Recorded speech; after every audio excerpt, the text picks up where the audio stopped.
sholat, tapi pikiran melayang. Begini jawaban Rasulullah yang menggetarkan hati. Pada suatu majelis Rasulullah, suasana terasa begitu tenang. Para sahabat duduk melingkar menyimak setiap perkataan beliau dengan penuh perhatian. Namun, di antara mereka, ada seorang sahabat yang tampak gelisah. Jemarinya saling menggenggam, matanya menunduk, dan napasnya terasa berat.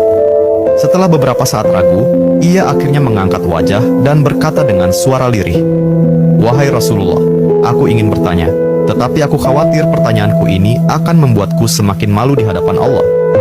Rasulullah pun tersenyum lembut, menatapnya penuh kasih sayang. "Katakanlah, wahai saudaraku, tidak ada pertanyaan yang membuat seseorang hina jika ia bertanya untuk mencari kebaikan." Sahabat itu menarik napas dalam, matanya mulai berkaca-kaca. "Wahai Rasulullah, aku merasa salatku sering tidak khusyuk. Kadang aku mengingat urusan dunia, kadang pikiranku melayang entah kemana. Aku takut salatku tidak diterima oleh Allah. Apakah dengan salat seperti itu, aku tetap mendapatkan pahala?" Suasana majelis seketika menjadi hening. Para sahabat lainnya ikut menunduk, merasakan kegelisahan yang sama. Mereka tahu betapa beratnya pertanyaan itu.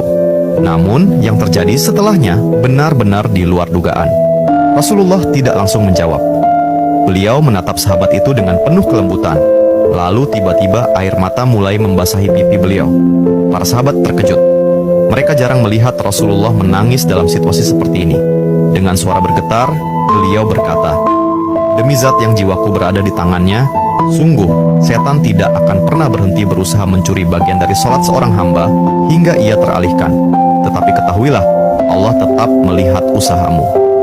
Rasulullah menarik napas dalam, lalu melanjutkan, "Wahai saudaraku, jika engkau meninggalkan salat hanya karena takut tidak khusyuk, maka setan akan menang.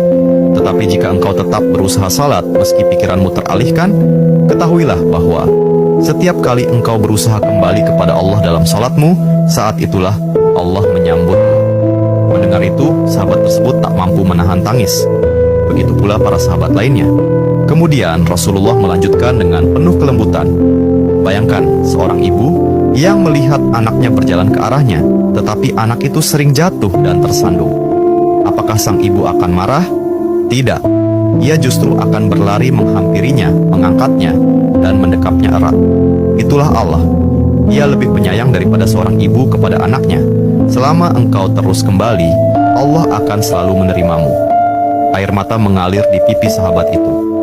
Kata-kata Rasulullah begitu menusuk hatinya. Sejak hari itu, ia tidak lagi putus asa dalam sholatnya. Ia tetap berusaha khusyuk dan